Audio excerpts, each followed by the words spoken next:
2022년에 두 번째 헬스 토픽입니다. 지난 시간에는 비만에 대해서 저희 함께 이렇게 살펴봤고요. 그 다음에 오늘은 이제 고혈압에 하는 이제 한의 표준 임상 진료 지침 내용을 살짝 발췌해서 뭐 이렇게 보니까 이런 각 질환들에 대해서 간략하게 또 정리도 되고 그죠. 거기에 대해서 이제 한의학적으로 어떻게 접근을 하고 치료가 되는지에 대해 가지고 여러분들하고도 간략하게 이야기를 나누어 볼 수 있는 것 같아서 좋은 것 같습니다. 자, 고혈압은 사실 상당히 많이 이제 이렇게 진단을 주변에 이렇게 살펴보시면 많이 이제 진단을 받으시고 그 다음에 이제 약도 복용을 하고 계신 분도 있으시고 또는 뭐 고혈압 전 단계에 있으신 분도 계시고 그렇습니다. 일단 고혈압은 이제 혈압이 높은 거잖아요, 그죠? 그래서 고혈압 이제 진단 기준에 대해서는 이제 다양한 의견들이 있습니다. 최근에 이제 이 고혈압 진단 기준을 조금 더 보수적으로 더 낮춰서 봐야 된다는 그런 의견도 있었고요. 하지만 아직까지는 이제 대부분의 학회에서 이제 수축기 혈압이 140 이상이거나 확장기 혈압이 190 이상일 경우로 정의를 합니다. 근데 이거는 한 번 재워가지고는 이렇게 진단을 하기는 어렵고요. 적어도 제가 생각을 했을 때는 적어도 1, 2주 정도는 뭔가 일관성 있는 그런 시간에 일관성 있는 그런 자세로서 어떤 이렇게 규칙적으로 이렇게 혈압을 재어 보시는 것이 중요하다고 생각이 되거든요. 그러한 방법, 이 부분은 항고혈압 약제를 복용을 하시는 것보다 더 중요한 것 같았어요. 왜냐하면 이 혈압을 재었을 때 이렇게 일관성으로 혈압이 높은 경우는 정상인에게서도 간혹 있을 수가 있거든요. 우리 컨디션에 따라서, 뭐 활동 상태에 따라 가지고 충분히 나타날 수 있는 현상이기 때문에 반드시 어떤 전체적인 또 평균 그다음 추이를 보는 게 중요한 것 같습니다. 그래서 만약 혈압이 좀 높다라고 이렇게 건강 검진을 통해서 이야기를 들으셨다 그러면 고혈압 치료의 시작이라고 하는 부분은 약을 복용하는 것에서 시작되는 게 아니라 내가 혈압이 좀 높으니까 한번 규칙적으로 한번 재어봐야겠구나라고 생각을 받아들이시고 그래서 혈압계를 구비를 하셔가지고 일관성 있게 주로 이제 아침 기상 후 혈압을 많이 이렇게 이제 말씀을 드립니다. 거기에 이제 제일 변수가 적기 때문에라고 이해를 하시면 되거든요.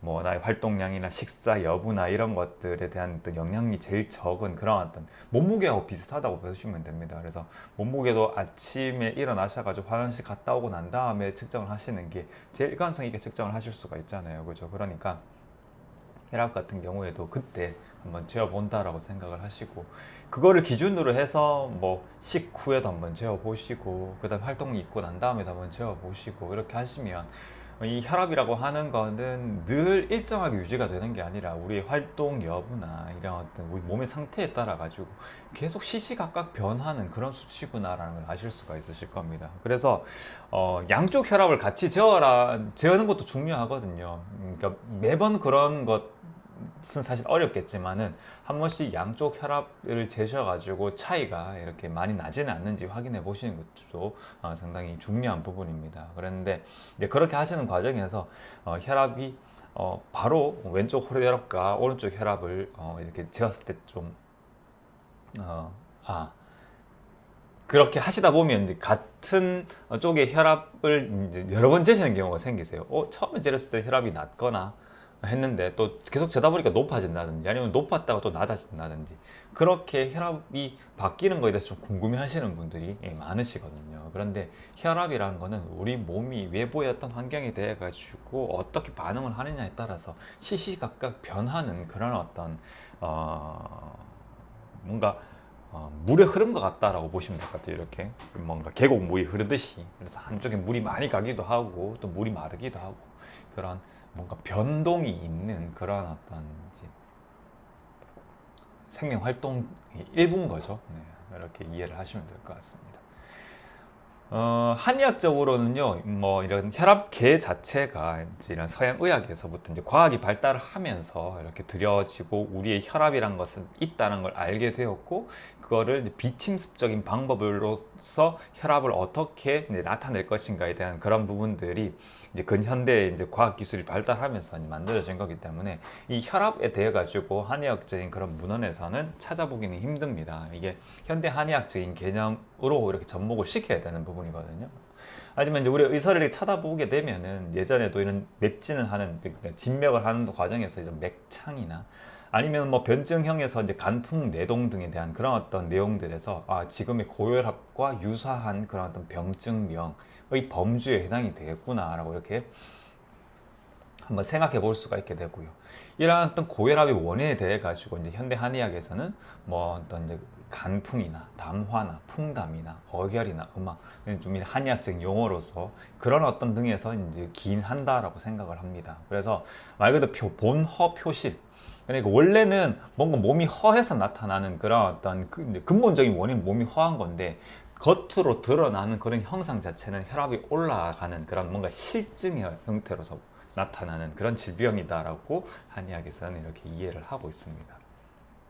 그래서 대표적인 한의학적 변증 유형으로는 간양상악, 간신음어, 습담내저, 기허, 어혈내저 이런 형태로 해서 분류를 하고 있고요. 거기에 따라 가지고 각각 간양상악에는 천막, 구등음, 조구등산, 간신음어에는 육미지형안, 기국지형안, 습담내저에는 반화백조, 천마탕, 오령산, 기허증에는 보증기타, 어혈내저에는 혈구추어탕의 어떤 처방들을 사용할 수 있다라고 이렇게 임상진료 지침에는 이야기를 하고 있습니다.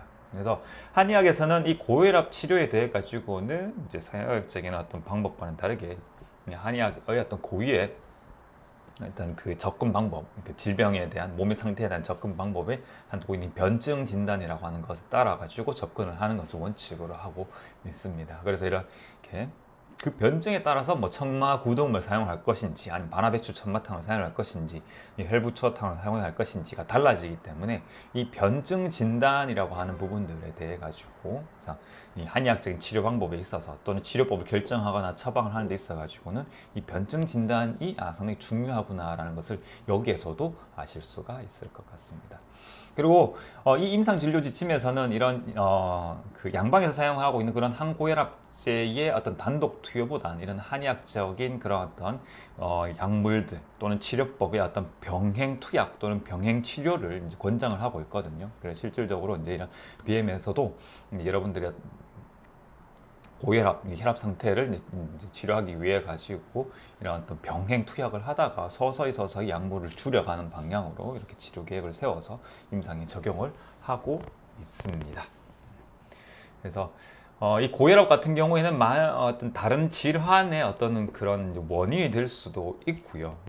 그리고 이제 또 어떻게 보면 우리 몸이 뭔가 어떤 혈압을 높여야 되는 그런 어떤 상황에 있다는 그런 하나의 결과로서 이 왜 혈압이 높아졌는가에 대해 가지고 또 생각을 해야 되는 뭔가 다각적으로 원인이자 결과가 되는 그런 어떤 이 상태거든요. 그렇기 때문에 상당히 좀 간단하게 생각을 하셔야 될 게 아니라 반드시 우리 몸을 전체적으로 뭔가 이렇게 유기적인 관점에서 바라볼 수 있는 그런 접근법이 필요하다라고 생각이 됩니다. 자, 오늘의 헬스 토픽은 여기까지고요.